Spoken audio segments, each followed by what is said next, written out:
Minutes later, she had him in handcuffs. "You won't believe what just happened." Pam Bondi wasn't new to pressure. She had spent years in the legal trenches, taking on some of the toughest cases in the country. But today felt different as she stepped into the courtroom of Judge Howard Gates, a man infamous for his sharp tongue and unpredictable rulings. She knew this wasn't going to be an ordinary hearing. The case at hand was a high-stakes government ethics violation that had the potential to shake up more than just a few careers. The defendant was a wealthy developer with deep political ties, accused of funneling state funds into his private projects. The evidence was stacked high, and Bondi had come prepared. What she hadn't prepared for was the hostility radiating from the bench. Before she even spoke a word, Judge Gates barely. He flipped through a file with deliberate slowness, letting the courtroom sit in silence, the kind of silence that wasn't just procedural. It was designed to make a statement. Finally, without looking at her, he spoke. "Miss Bondi, I assume you prepared something of substance today, or should we just skip ahead to the part where you waste my time?" A few chuckles rippled through the back of the courtroom, mostly from the defendant's legal team. Bondi ignored them. She had faced worse. "Your Honor, I believe the evidence will speak for itself. This case involves the misuse of taxpayer dollars, and my job is to ensure the facts are presented accurately." Judge Gates leaned back in his chair, feigning boredom. "Taxpayer dollars, right? Because that's never been the foundation of a frivolous case before." Bondi's jaw tightened, but she kept her tone steady. "Respectfully, Your Honor, I would hardly call felony corruption charges frivolous." For a brief moment, their eyes met, his cold and calculating, hers unwavering. But before she could continue, he cut her off again. "Mrs. Bondi, spare me the lectures. Just get to the point. I don't have all day to entertain whatever grandstanding you have planned." A murmur spread through the gallery. The courtroom wasn't packed, but those present were alert, sensing something was off. Judges could be tough, but this was personal. Pam took a slow breath, recalibrating. She knew what was happening. Gates wanted her off balance. He wanted to control the tempo, to put her on the defensive. But she wasn't about to give him that satisfaction. She picked up a folder from the table, flipping it open. "Your Honor, I'd like to direct the court's attention to Exhibit A. These financial records clearly demonstrate." To chip away at her confidence, to make her doubt the legitimacy of her case in front of everyone. He knew exactly what he was doing, undermining her, trying to make her seem disorganized, perhaps even unprepared. But Pam wasn't about to let him succeed. "Your Honor," she said, her voice steady, though her patience was beginning to thin, "these numbers are not just random figures. They represent taxpayer dollars, and they show clear evidence of misallocation. This is not just a question of numbers, it's a question of trust. The people entrusted this government with their money, and we have a responsibility to ensure it's used properly." The silence in the room was palpable. Bondi could feel the tension, the weight of everyone's gaze. But she didn't back down. She knew the stakes. Judge Gates might be trying to discredit her in front of the court, but Pam Bondi was no stranger to high-pressure situations. She had stood tall in far more challenging hearings than this. "Your Honor," she continued, eyes never leaving his, "I respectfully submit that these discrepancies are not trivial. They are part of a larger pattern of financial mismanagement that we cannot ignore." The judge, still leaning back in his chair, seemed to almost revel in the moment. His eyes narrowed as he looked at her, the game in his mind still unfolding. He was trying to provoke her, trying to bait her into a confrontation that would make her look unprofessional. But he wasn't going to get that satisfaction. Not today. "You know, Miss Bondi," he said, his tone dripping with sarcasm, "you really have a way with words.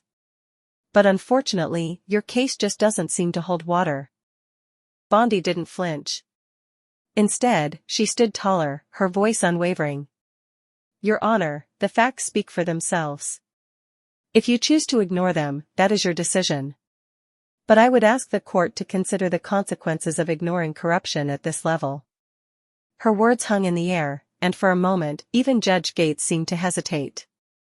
He was still trying to maintain control, but now it felt like something was shifting. He had underestimated her, miscalculated just how far she would go to expose the truth. For the first time in this tense exchange, his expression faltered, just for a fraction of a second. It was subtle, but Pam saw it. Something about the way he looked at her, the way his gaze flickered between the evidence and her face, told her that he was beginning to realize this wasn't just another case to be dismissed. This was serious. But before she could press the advantage, he leaned forward, his eyes narrowing again as if he had regained his composure. "I think," he said, his voice low but firm, "we're done here." The words were meant to shut her down, to end the confrontation. But Pam didn't take the bait. She stood tall, her resolve as strong as ever. Just over $5 million. The discrepancy is glaring, Your Honor, and it directly ties the defendant to the misuse of state funds intended for public projects. Bondi's voice remained steady, but inside, her mind was working at full speed. Judge Gates had just delivered an unspoken threat, and she had no intention of letting it deter her. The truth had to come out, no matter what it took. As the projection displayed the figures, she glanced at the judge. He was watching her closely, but there was something in his gaze now, something to come out, no matter what it took. As the projection displayed the figures, she glanced at the judge. He was watching her closely, but there was something in his gaze now, something she hadn't seen before. It wasn't just arrogance or contempt. It was the look of a man who knew his game was in danger of being exposed. The room was tense again, but Bondi remained unfazed, her eyes locked on the screen, her hand steady as she continued to methodically lay out the evidence. The defense attorney was visibly squirming, and even the jurors were leaning forward, some of them taking notes, some of them glancing between Bondi and the judge, sensing that something was shifting in the courtroom. Judge Gates' fingers tapped lightly on the bench as he finally spoke, his voice calm but with an edge that hadn't been there before. "Ms. Bondi, you've made your point. But I must remind you, you're walking a fine line between presenting facts and making accusations." Bondi's jaw tightened, but she maintained her composure. "I'm not making accusations, Your Honor. I'm presenting facts. The evidence is clear, and the financial records don't lie. The defendant has been funneling taxpayer money into private ventures, and that's a violation of the law." She knew this wasn't just about the case anymore. The stakes had been raised, and Judge Gates wasn't simply challenging her arguments, he was trying to silence her. But Bondi wasn't going to let him. Judge Gates shifted in his chair, but he didn't interrupt again. The room hung on his every move, every word. Bondi continued, detailing the evidence and pointing out more discrepancies in the financial records, making sure to emphasize the impact this had on public trust and taxpayer dollars. She was playing her part, sticking to the facts, not getting drawn into any more personal confrontations with the judge. But every now and then, she caught glimpses of Gates' hard expression, his fingers tapping again, his eyes narrowing as if searching for a way to regain control of the situation. He was trying to intimidate her, but she refused to let it work. After a long silence, Gates finally broke it with a cold, clipped tone. "I think we've seen enough for today. We'll reconvene tomorrow." Pam Bondi didn't miss a beat. "Thank you, Your Honor." She stood up with as much poise as she could muster, but inside, her heart was pounding. She wasn't finished yet.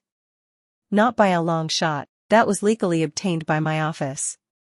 It contains a conversation between you and a known associate of the defendant, discussing the same ledgers that you just tried to declare inadmissible. It's right here in black and white. The room seemed to contract with every word she spoke, the weight of the evidence settling like a heavy fog over the courtroom. Judge Gates' eyes flicked briefly to the transcript, then back to her, his face twisting in something close to a snarl. For the first time, Pam Bondi could see him falter. The walls were starting to crumble. He leaned forward, trying to regain control of the room, but his voice was shaky.